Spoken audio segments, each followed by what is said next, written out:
स्वागत है आप सबका मेरे YouTube चैनल में। आज आप देखेंगे बाबर के द्वारा लड़े गए युद्ध। यहाँ मुगल बादशाह बाबर के द्वारा कुल कितने युद्ध हुए थे तो ये देखते हैं। बादशाह बाबर के द्वारा पानीपत का प्रथम युद्ध 1526 में। पानीपत की पहली लड़ाई पहली युद्ध 21 अप्रैल 1526 को पानीपत के मैदान पर दिल्ली के सुल्तान इब्राहिम लोदी और मुगल शासक बाबर के बीच हुई थी। इस युद्ध में इब्राहिम लोदी और बाबर के मध्य भयानक संघर्ष में लोदी की बुरी तरह हार हुई और उसकी हत्या कर दी गई। एग्जाम में ये सवाल बहुत आते हैं, महत्वपूर्ण है कि पानीपत की लड़ाई कब हुई थी और किन के बीच हुई थी, तो आप बता सकते हैं। अब देखिए इब्राहिम लोदी कौन थे। इब्राहिम लोदी 1577 में, क्योंकि जब कोई लड़ाई होती है उसका कुछ कारण भी होता है। तो इब्राहिम लोदी 1577 में गद्दी पर बैठा तो उसके सम्राट में इस्टिल्टा एवं अलादटा का दौर से गुजर रहा था तथा आपसी मतभेदों एवं निदेशवालतों के चलते दिल्ली की सत्ता निरंतर प्रभावहीन होती चली जा रही थी। इन विपरीत परिस्थितियों में इब्राहिम लोदी के कई सरदार और उसके कुछ संबंधी उससे नाराज थे। उसी समय इब्राहिम के असंतुष्ट सरदारों और पंजाब के शासक दौलत खान लोदी इब्राहिम लोदी का चाचा आलम खान ने काबुल के तैमूर वंशी शासक बाबर को भारत पर आक्रमण के लिए निमंत्रण दिया और जब किसी को निमंत्रण मिलता है तो वो स्वीकार करता है। फिर तो ये युद्ध की बात थी, तो बाबर ने ये निमंत्रण स्वीकार कर लिया और वे भारत आया। 17 जनवरी 1526 में अपनी सेना सहित दिल्ली पर युद्ध करने के लिए कदम बढ़ा रहा था। इसके खबर जब इब्राहिम लोदी को लगी तो उनने बाबर को रोकने के लिए कई कोशिश किया तथा लेकिन विफल रहा। अंत में वे भी दिल्ली से अपनी सेना लेकर निकल पड़ा और दोनों की सेना पानीपत के मैदान पर 21 अप्रैल 1526 के दिन आमने सामने आ रही। इस युद्ध को जीतने के उद्देश्य से बाबर की पूरी योजना के साथ आया था। उसने इस युद्ध के लिए नई युद्ध नीतियाँ नए हथियारों का प्रयोग किया था जो किसी भी भारतीय राजा के लिए नया था। बाबर ने तुलगामा युद्ध पद्धति उद्वेगों से गैर की थी, तो वहीं पानीपत के युद्ध में बाबर ने अपने दो प्रसिद्ध निशानेबाज उस्ताद अली और मुस्तफा की सेवा ली थी। इस युद्ध में बाबर की जीत हुई।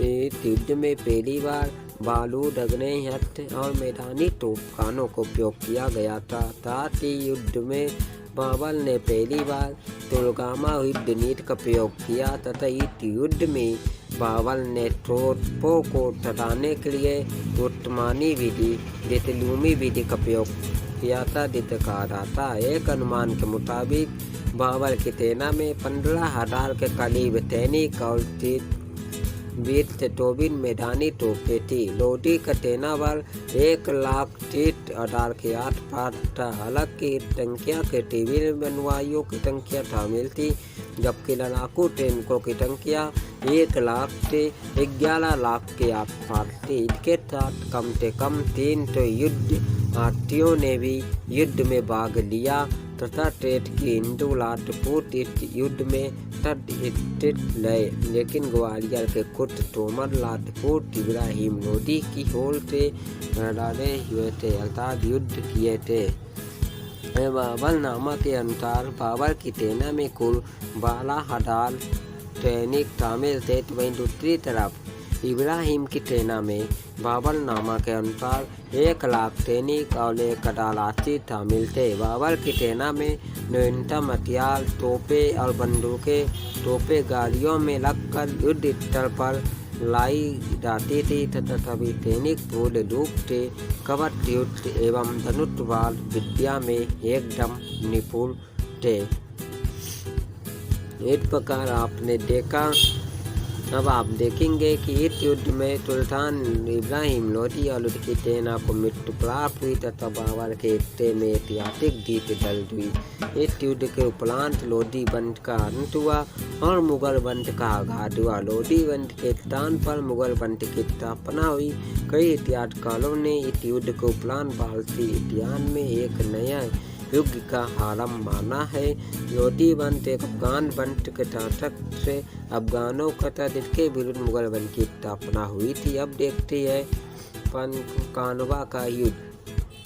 पानीपत के प्रथम युद्ध में बाबर ने अपने सम्राट विस्तार के लिए कानवा का युद्ध 1527 में मेवाड़ के लाला टांगा के साथ लाला जिसमें बाबर ने टांगा को हराया।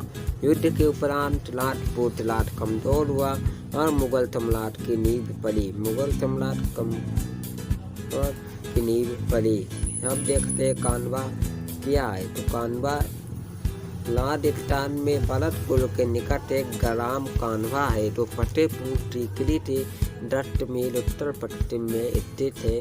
कानवा को कनवा नाम से भी जाना जाता था। 16 मार्च सन 1527 में बाबर की सेना कानवा पहुंची तो उसके एक दिन बाद 17 मार्च 1527 को युद्ध हुआ। 16 मार्च को पहुंची और 17 मार्च से युद्ध शुरू हो रहा था। इस युद्ध में मेवाड़ के लाला टांगा और बाबर के मध्य लड़ा गया। युद्ध में लाला टांगा के साथ मारवाला, ग्वालियर, लंबेल, चंदेली के नालेट व इब्राहिम लोदी के भाई मोहम्मद लोदी दे लेते। तो वहीं इनमें लाला टांगा पर विजय प्राप्त थी। इस युद्ध में लाला टांगा पर विजय प्राप्त ने बाबर एवं उसके सैनिकों की चिंता समाप्त कर दी और वे अब भारत में विजय के सपने को साकार कर सकते थे। परंतु राजपूत राज मेवाड़ के युद्ध के बाद कमजोर हुआ था, लेकिन पूरी तरह से टूटा नहीं गया था।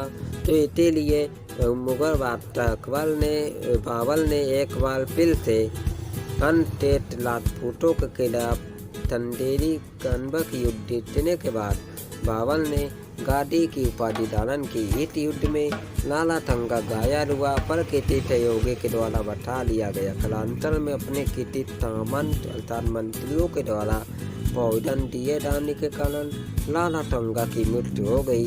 इस युद्ध के बारे में बाबर ने राजपूतों के बारे में लिखा है कि वे मारना तो जानते थे किंतु युद्ध करना नहीं जानते थे, क्योंकि युद्ध में कुशल राजनीति का भी प्रयोग होता था तो वो नहीं करते थे। जब देखते चंदेरी का युद्ध देखते हमने बताया कानवा के उल्के पश्चात राजपूतों की शक्ति पूरी तरह से नष्ट नहीं हुई थी। इसलिए 1528 में बाबर ने चंदेरी का युद्ध राजपूतों के खिलाफ किया। इस युद्ध में राजपूतों की सेना का नेतृत्व अंतिम राजपूत मेदिनी राय ने किया। इस युद्ध के पश्चात मेदिनी राय ने बाबर के अधीन का स्वीकार कर लिया और उनकी मालाइयों ने दोवर को स्वीकार और सामूहिक आत्मदा कर लिया। अब अभी देखते हैं चंदेरी का युद्ध। जब बाबर और उसकी सेना युद्ध जीतने के बाद उसके किले के अंदर पहुंची तो उनके याद कुछ नहीं आया। राजपूतों का तौर और राजपूतिनों के दोवर के इतनी कितने इतना बुकरा गया कि इतने महत्वपूर्ण किले का भी ध्वस्त करवा दिया तथा कभी भी उस किले पर कब्जा नहीं किया।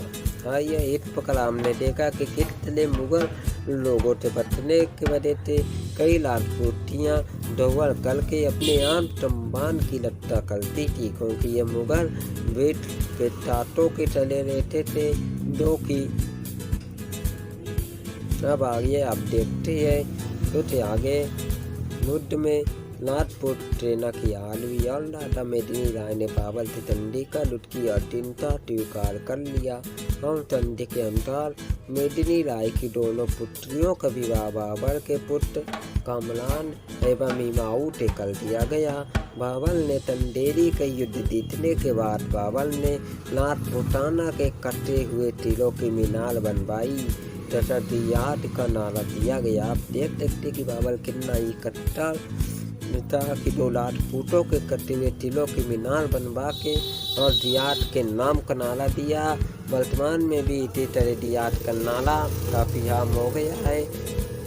हम देखते हैं इसके बाद कुछ गागड़ा का युद्ध, अंतिम युद्ध राजपूतों के खिलाफ टंडवा टंडेली का युद्ध जीतने के बाद बाबर ने अफगान शासकों के खिलाफ अंतिम युद्ध बिहार और बंगाल के अफगान शासकों की संयुक्त सेना से पटना के ऊपरी गगरा और गंगा नदी के किनारे गागरा तट पर मिला।